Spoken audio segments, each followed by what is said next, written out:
اوکې صاحبانو اوس انډرسټینډ کو چې د ایسے کنکلوژن به مونږ څنګه لیکو. ګوره زیاتره سټوډنټس چې دي نو هغوی په کنکلوژن کې غلطي وکړي ایسے یې فیل شي. کنکلوژن چې دی دا څه نور څه نه دي چې تاسو په دې کې دومره کنفیوز کیږئ. د دې روغې ایسے نچوړ په یو څو سینټنسز کې لیکلو ته څه ویل کیږي؟ کنکلوژن. دا د ایسے د انټروډکشن په شانتې یو پیراګراف وي. څنګه چې د ایسے انټروډکشن چې دی هغه یو پیراګراف وي، دغه شانتې د ایسے کنکلوژن چې نو هغه هم یو پیراګراف وي. په دې کې د دې ایسے ټول کنکلوژن ورکړی شوي، مطلب دا روغه ایسے په دې کې کنکلوډ کړی شوي په دې پیراګراف کې. نو په دې وجه ورته موږ کنکلوژن وایو. زیاتره سټوډنټس چې دي نو هغوی انټروډکشن ایز اټ از راواخلي او په کنکلوژن کې ولیکي دا کنکلوژن شو، صرف کنکلوډینګ ورډ ورسره ولیکي. داسې نه ده ګلابه. لازمي نه ده چې تا کومې ټولې خبرې په انټروډکشن کې کړي ته د هغې لفظونه بدل کړي او په کنکلوژن کې ولیکې. داسې بالکل نه ده. ټیک ده؟ تاسو اوس زه په دې باندې پوه کوم چې کنکلوژن به تاسو لیکئ څنګه. اول خبره خو دا ده چې کنکلوژن به د انټروډکشن نه ورکوټېږي.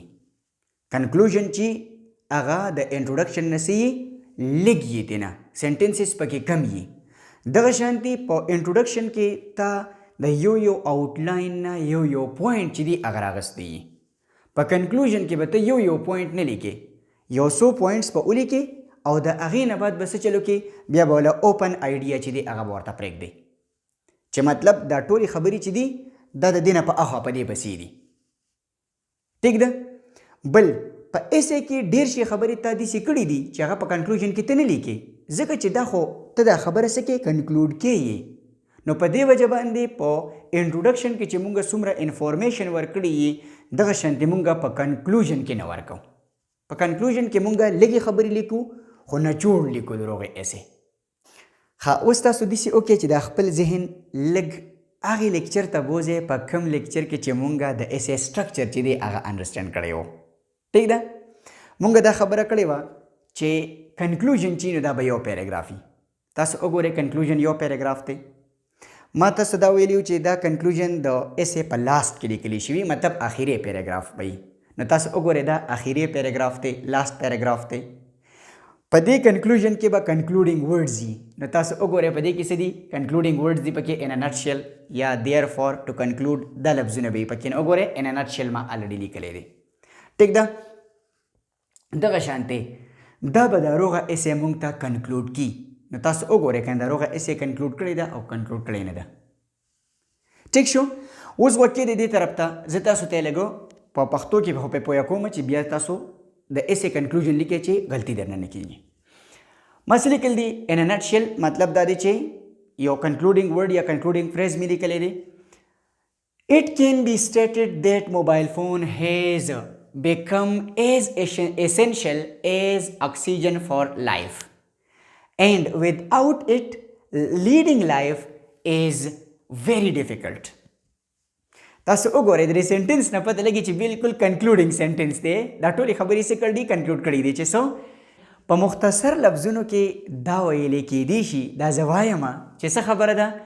موبایل فون چې دی نو دا داسې ضروري دی لکه څنګه چې د زندګۍ دپاره اکسیجن ضروري دی، او د دې موبایل فون نه بغیر زندگی تیرول هغه څه دی ډېر زیات مشکل دی. مطلب دا چې بره ماته دا کوم ایکسپلینیشن درکړی نو د هغې په بنیاد باندې زه دا خبره کوم چې موبایل فون نه بغیر زندگی تیرول ډېر زیات مشکل دی. اوس د دې سره ریلیټډ زه څه یم؟ فار، ځکه چې it has taken part in every field of life. ځکه چې د زندګۍ په هر یو فیلډ کې د هر یو پارټ کې د حصه اخیستې ده، د پکې خپل ځان چې دی هغه کردار یې پکې ادا کړی دی.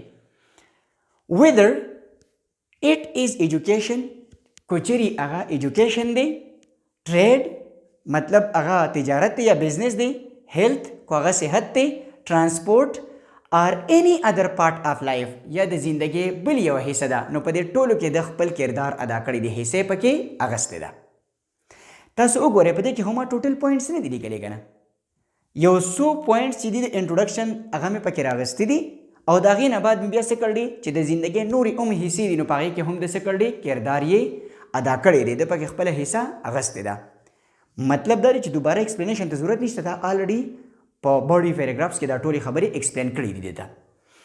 بیا it means that mobile phone is the most important and advantageous device that has made the life of every human being easier and more comfortable.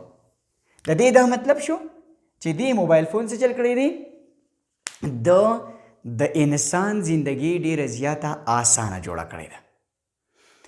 سمپل بس یو څو سینټنسز دي او په هغې کې ما د دې روغ ایسې هغه کنکلوژن چې دی هغه راوباسم. دې ته ویل کېږي کنکلوژن. دا خو زمونږ یو سمپل ټاپک دی، آسان ټاپک دی، چونکې زمونږ سره هلته کې انټروډکشن هم ورکوټی و، نو د دې په وجه باندې کنکلوژن چې دی هغه هم دغه شانتې ورکوټی راغی. تاسو د انټروډکشن او د کنکلوژن کمپیریزن وکړئ، تاسو ته به په خپله باندې پته ولګي چې څومره غټ ډفرنس دی په دواړو کې. لفظونو ته وګورئ، سینټنسز ته وګورئ، تاسو ته به دې په خپله باندې پته ولګي چې کنکلوژن او انټروډکشن کې څومره ډفرنس دی. نو ګورئ په کنکلوژن کې او په انټروډکشن کې به کنفیوز کېږئ نه، د دې په لفظونو کې به کنفیوز کېږئ نه. تاسو چې کله یو 3-4 کنکلوژنز ولیکئ، د هغې نه بعد به په خپله باندې ستاسو د مایند کې دا لفظونه راځي چې زه به کنکلوژن څنګه لیکم. ګورئ ګلابه، دا خو ما تاسو ته ایسې چې دی هغه لیکلی ده او تاسو مې پرې پوه کړئ. اوس ستاسو د ایسې د لیکلو نمبر دی. تاسو به ولیکئ ایسې په څه باندې؟ امپورټنس آف ایجوکیشن. دې باندې تاسو ټول پوه یئ. اول به آوټلاینز ولیکئ، کم از کم 10-12. بیا به د دغې آوټلاینز په مدد سره انټروډکشن ولیکئ او بیا به د هغې نه بعد دغه د انټروډکشن نه به یو پوینټ راخلی او باډي پیراګراف به پرې ولیکئ او د هغې نه بعد بیا څه کړئ، بیا به یې کنکلوډ کړئ. دغه شانتې چې کله مونږ 3-4 ایسیز ولیکو نو مونږ ته به 1 سایډډ سټرکچر چې دی هغه پته ولګي. بیا د هغې نه بعد به مونږ څه کوو، مونږ به بیا 2 سایډز ایسې یعنی ایڈوانٹیجز اینڈ ڈس ایڈوانٹیجز آف موبائل فون. دغه شانتې ایڈوانٹیجز اینڈ ڈس ایڈوانٹیجز آف کو ایجوکیشن، ایڈوانٹیجز اینڈ ډس ایڈوانٹیجز آف سوشل میډیا. بیا به مونږ 2 سایډز ایسیز چې دي هغه به بیا مونږ انډرسټینډ کوو. ټیک ده چې دا به مونږ څنګه بریجنګ به کوو، د دوی تیسه سټیټمنټ به مونږ څنګه لیکو، نو بیا په هغې باندې کار کوو. ټیک شو.